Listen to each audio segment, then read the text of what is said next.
มืองพลหงส์แขวงเวียงจันทร์ได้มีการไขกองประชุมใหญ่ผู้แทนองค์คณะพรรคเมืองครั้งที่8ซึ่งกองประชุมใหญ่ในครั้งนี้ จะได้สุ่มใส่การค้นคว้าพิจารณา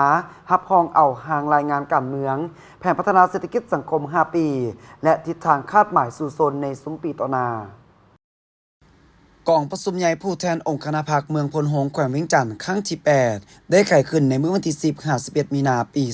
2025ที่สโมสรของเมืองโดยการเข้าร่วมของสหายคำพันธ์สิทธิดำพาเลขาพรรคแขวงเจ้าแขวงเวียงจันทร์พร้อมด้วยแขกถึกเชิญและผู้แทนกองประชุมเข้าร่วมทั้งหมด136สหายหญิง24สหายซึ่งเป็นตัวแทนให้แก่สมาชิกพรรคในทั่วเมืองจำนวน 2,353 สหายในกองประชุมสหายสมประสงค์สุวงศ์คำจันทร์เลขาพรรคเมืองเจ้าเมืองพลหงส์ได้ขึ้นผ่านบทรายงานว่าในระยะ5 ปีผ่านมาองค์คณะพรรคเมืองพลหงส์ได้ร่วมกับสมาชิกพรรคประชาชนบรรดาเผ่าภายในเมืองได้ผ่านบรรดาอุปสรรคสิ่งท้าทายความยุ่งยากต่างๆนานาซึ่งเป็นสิ่งท้าทายทดสอบและสิ่งดังกล่าวเฮ็ดให้พวกเขาได้พร้อมกันร่วมแรงร่วมใจกันตั้งหน้าบุกบืนสู่ชนปฏิบัติมติกองประชุมใหญ่ครั้งที่11ของพรรคมติ6ขององค์คณะพรรคแขวงเวียงจันทร์และมติกองประชุมใหญ่ผู้แทนองค์คณะพรรคเมืองพลหงส์ครั้งที่7ด้วยหลายมาตรการวิธีการอันเหมาะสมในแต่ละระยะอันพ้นเด่นแม้นการนำเอามติกองประชุมใหญ่หันเป็นแผนงานโครงการละเอียดเป็นแต่ละด้านหันเอาพนักงานลงก่อสร้างรากฐานการเมือง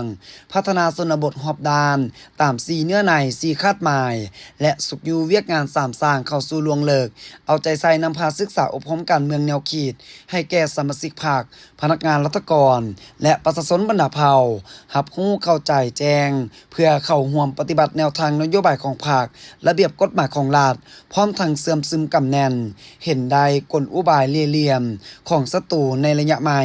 เอาใจใส่พัฒนาเศรษฐกิจวัฒนธรรมสังคมดำเนินชีวิตการเมืองปรับปรุงปัวแปลงภายในพรรคและปรับปรุงระบบการเมืองเริ่มแต่ขั้นรากฐานบ้านให้เข้มแข็งขึ้นเจรกาว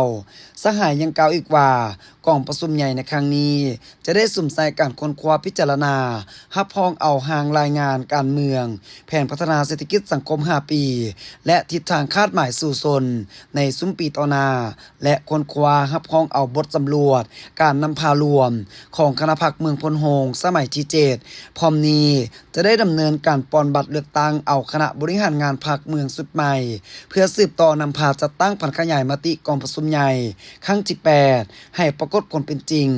และเลือกเอาผู้แทนเพื่อเป็นตัวแทนขององค์คณะพรรคเมืองไปร่วมกองประชุมใหญ่ผู้แทนองค์คณะพรรคแขวงครั้งที่7ในต่อหน้า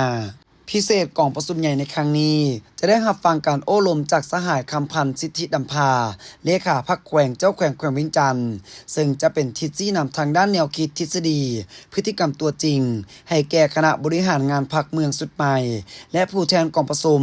ในการปฏิบัติหน้าที่เวียกงานก็คือการจัดตั้งผันขยายมติกองประชุมใหญ่ครั้งนี้ให้ปรากฏผลเป็นจริง